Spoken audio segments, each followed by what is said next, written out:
নমস্কাৰ মোৰ শিক্ষাৰ্থীসকল, মই প্ৰণৱে ইউটিউব চেনেল ফৰ এডুকেশ্যনৰ অন্য এটা ভিডিঅ'লৈ তোমালোক সকলোকে স্বাগতম জনাইছোঁ।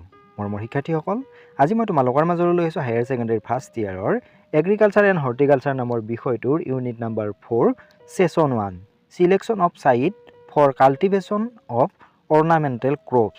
এই ছাব ইউনিটটোৰ যিখন অনুশীলন, সেই অনুশীলনৰ প্ৰশ্নৰ উত্তৰসমূহ ইতিমধ্যে আমি আধা অংশ আগৰ ভিডিঅ'ত আলোচনা কৰিছোঁ। আজি ৰৈ যোৱা অংশটো আলোচনা কৰিম। তেতিয়াহ'লে আচোন পলম নকৰি আজিৰ ভিডিঅ'টো আৰম্ভ কৰোঁ।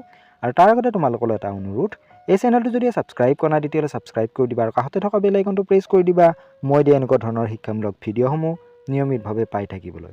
তাৰ উপৰিও আগৰ অংশটো বা আগৰ ইউনিট কেইটাৰ যদি উত্তৰসমূহ চোৱা নাই, মই ডেছক্ৰিপশ্যনত লিংক দিছোঁ, তাত গৈও চাব পাৰিবা।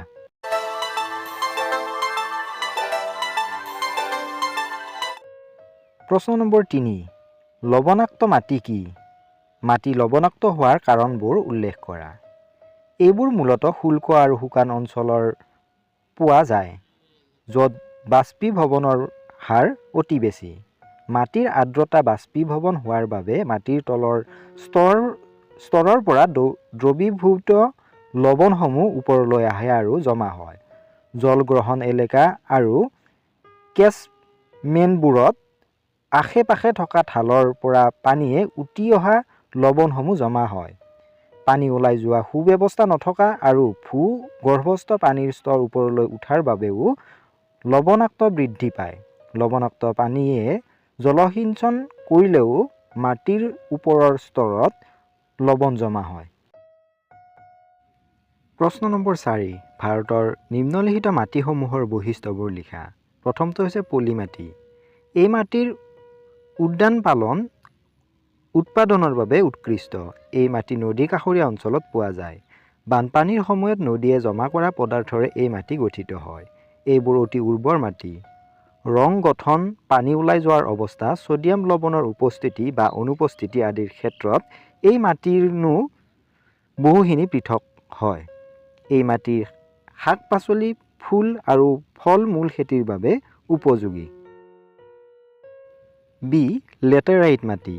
এই মাটিতে অম্লীয় গুণ দেখা যায়, যাৰ pH-ৰ মান 5ৰ পৰা 6 হয়। এই মাটি নাইট্ৰজেন, ফছফৰাছ, পটাছ, মেগনেছিয়াম আৰু চূণত দৰিদ্ৰ, অৰ্থাৎ এইবোৰৰ পৰিমাণ কম।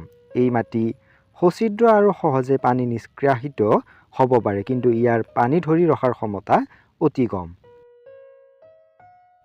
চি, কলা মাটি। গাঢ় কলা আৰু পাতল কলা ৰঙৰ এই মাটি অতি উৰ্বৰৰ পৰা অতি নিম্নমানৰ হ'ব পাৰে। এই মাটিত বোকা আৰু চিমাটো মাটিৰ কণা প্ৰচুৰ পৰিমাণে থাকে।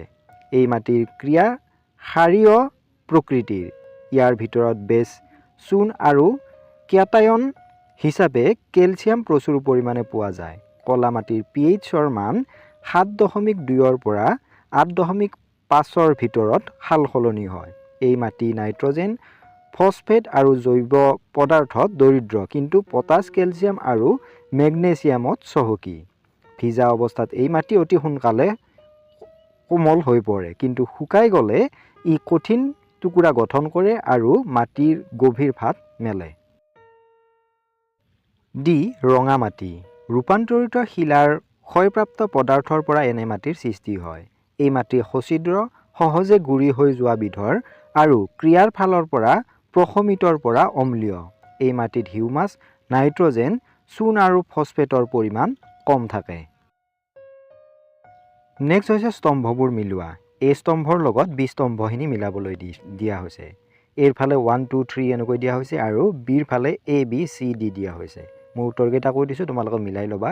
এৰ লগত C টো মিলিব, 2ৰ লগত D টো, 3ৰ লগত A টো আৰু 4ৰ লগত B টো।